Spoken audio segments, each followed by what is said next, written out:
మరో కాలర్ లైన్లో ఉన్నారు, చూద్దాం. హాయ్, హలో, నమస్తే, హ్యాపీ న్యూ ఇయర్ అండి. Welcome to V5 news.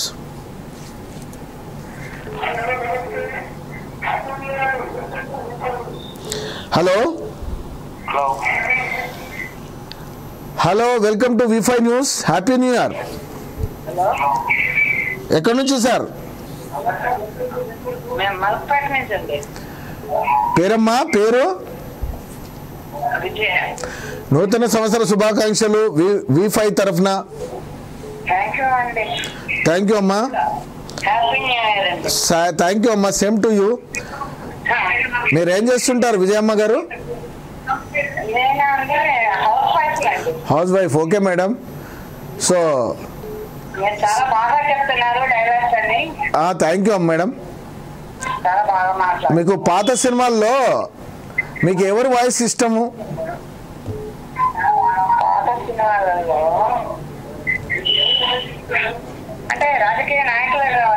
రాజకీయ నాయకులైనా పర్లేదు, సినీ నటులు కూడా అడిగాను కదా.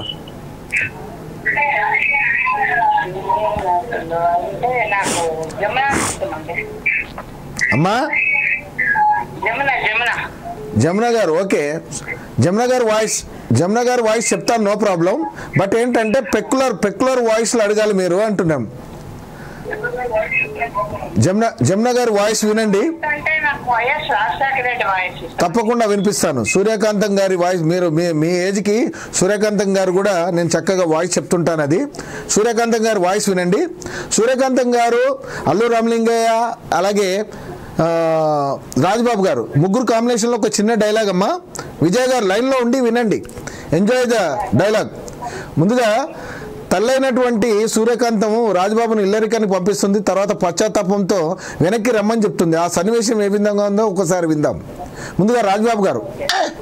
ఏమిటో ఒకటే కిలకిల మమ్మీ, అయ్యో బోయ్, ఇదేమో చార్మి, ఇదేమో ఇలియోనో, నా పెళ్ళుంటో మమ్మీ, ఇదేమో ఇలియోనా, నాలా చిన్నగా పొడుగ్గా ఉంది మమ్మీ, నేను పెళ్లి చేసుకుంటాను మమ్మీ, అయ్యో బోయ్,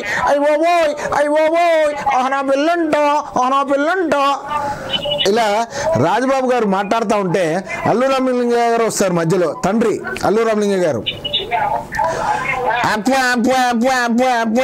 ఒరే బడుద్దాయి, పెళ్ళికి వచ్చిన వారు పెళ్లి చేసుకోవడం సహజమే, కానీ నీలా తల్లిదండ్రుల్ని నిర్లక్ష్యం చేసే దరిద్రపు నా కొట్టు కొడుకులు అక్కర్లేదు, వెళ్ళిపో, గెట్ అవుట్. సూర్యకాంతం గారి వాయిస్.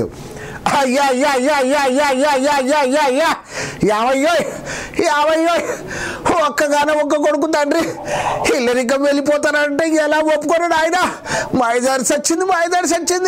ఇల్లు ఇయ్యానంటే ఇల్లు ఇస్తుంది అనుకున్నాను, కానీ నా కొడుకుని వేసుకొని పోతుంది అనుకోలేదు. అయ్యా యాభయ్యో, నువ్వైనా నా కొడుకుని తీసుకురా తండ్రి, వాడు లేకుండా నాకు ముద్ద కూడా దిగట్లేదు ఆయన. పాపిష్టి డప్పు యావయ్యో, నా కొడుకు లేకుండా ఉండలేదు ఆయన.